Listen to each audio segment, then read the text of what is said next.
Hello and welcome back everyone to PKIdeas for another tournament reflections video. This time we are going to be looking at the City of Adelaide round number 7, my 6th game actually, because I didn't play in the first round. I took a bye, as you all know.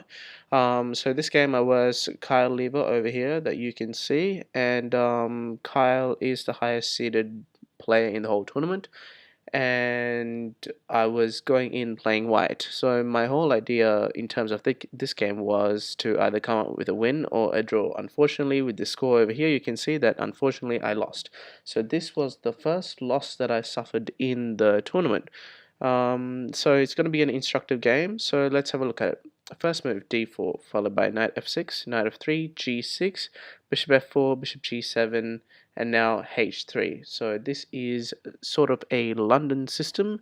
In the London system, the move e3 comes afterwards. The whole idea of playing the move h3 is to stop the knight from trapping in the bishop. So normally when the pawn is on e3, then that means that the knight is easily able to trap the bishop in on this diagonal over here. So by playing h3, you're allowing an escape square for the bishop on h2 right over here. That being said, he played castles, I played e3, d6, bishop e2, and now c5.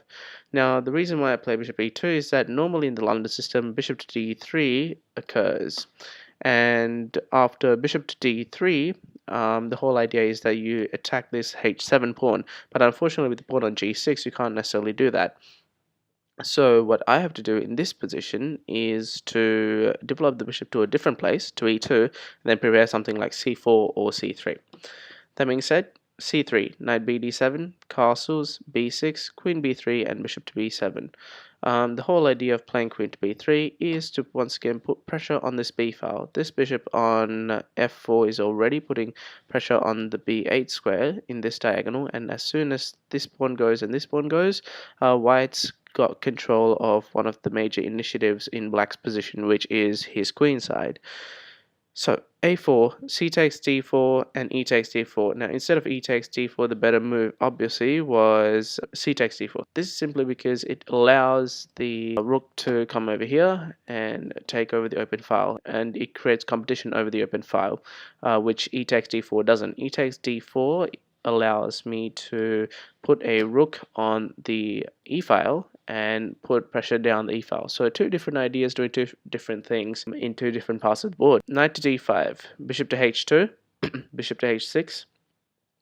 And now you can see that bishop on h6 is attacking c1, and that means that the rook on f1 can't go to c1 anymore and try and push the pawn forward to c4. So bishop to c4, knight 7 to f6, rook e1, and then a6. In this position, I played knight to d2, so this position is still fine for me. He played rook over to c8, and I played knight to e4. In this position, knight to e4 wasn't the best move. A better move was just to retreat this bishop over here back to f1. The reason why bishop to f1 is an important move is that in this position, this pawn on g2 isn't necessarily guarded that much. An idea which black could have is playing queen c7, queen c6, moving this knight away and attacking this knight with the pawn. After that moves, and this pawn on g2 will become a massive weakness. So with that being said, queen to c7 was played. After knight to e4, queen c7, knight takes f6, knight takes f6, bishop to e2. Now bishop to d5, queen d1, queen b7. So in this position, I played bishop to d3. As you can see here, the engine gives the position as a complete draw. So I had an advantage in the opening, and I managed to give it up within a matter of, let's say, 8 moves. So rook to c7. He's planning to bring the other rook down. Here, knight to h4 is not a good move. The reason why is that you put a knight in the corner. Once the knight is in the corner, it's only attacking 1, 2, 3, 4 squares, whereas the knight on f3 is actually attacking 8 squares, like so. 1, 2, 3, 4, 5, 6, 7. Now, even though that there's already pieces on those squares, the knight is much more active in the center or towards the center rather than on the side. So knight to h4 was a mistake on my behalf, a positional error. So after knight to h4, rook to d8, and I played queen to e2. Now, a5 was played because my queen and bishop are both attacking the a6 pawn, so he had to move it forward, followed by c4, bishop to g5. And in this position, I played pawn to g3, which is one of the worst moves in this position. Two reasons why. First reason is that you're opening up the bishop over here, and I can't do anything about it. I can't even retreat my knight back to f3 anymore. I can't retreat my knight back to g2 anymore. So this knight is completely stuck over here. It is a bad knight. The second thing is that this bishop over here is now completely inactive. So this bishop is bad. So literally I'm playing two pieces down in this position. That being said, bishop to e6, now he's attacking my pawn. That's another weakness in the position for me. I have to defend it. Queen f1, queen c8, and now I'm definitely going to be losing this pawn over here.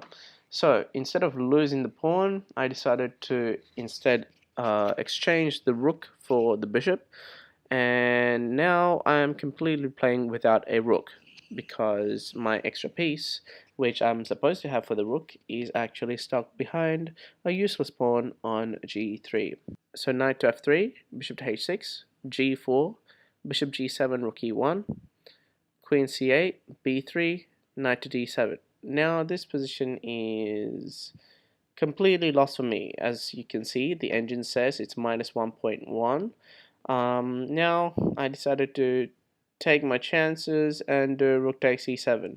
He played knight to e5, and I played rook takes rook. Stop everything off. Rook takes e7, check, king up to g2, check, king up, queen takes rook, king takes the knight on h4.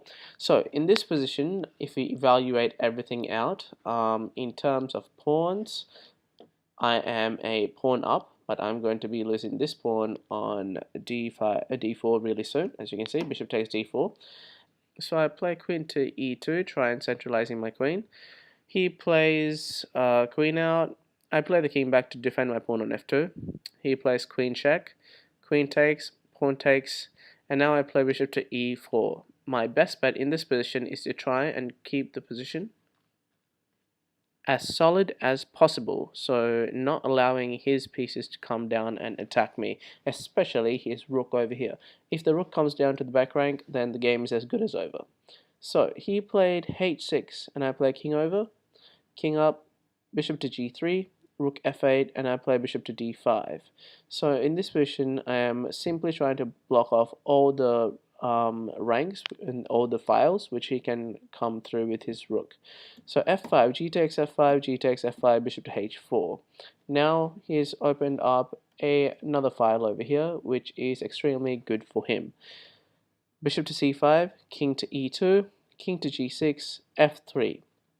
Now, there are two ideas that he has. He can either bring the rook over to the g file and then bring the rook down like so, or another idea that he has is to try and sneak the king in like this and then try and take my h3 pawn. The plan that I was going for is to get the king stuck on h5 and make him move the rook away so that I can come in and then checkmate the king. I know it is a kind of a far-fetched idea, but I've seen it happen in studies. King to h5, bishop to e1, bishop e7, bishop to f2. I'm attacking this pawn over here, and he played bishop back, defending the pawn. The whole idea of what I'm going to play next, the pawn push forward, is to try and take these two pawns and then push my pawn forward and try and queen. Bishop to g3, bishop to c7, bishop to e1, rook f6, king e3, king g5, and bishop to f2. Now I'm just moving around and looking at what he's going to do. Unfortunately, I can't necessarily win the game, so my only hope is to see what he does.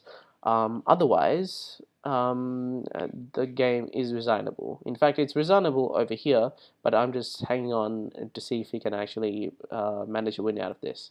So h5, king e2, king h6, bishop e3 check, king g7, c5, rook g6, bishop to c4, b takes c5, bishop takes, and now the rook comes over to g3. This was my chance to try and trap the rook over on my king side. So king over, rook takes, king over again, rook to h4, and now I play bishop back, and this pretty much traps the rook over on h4.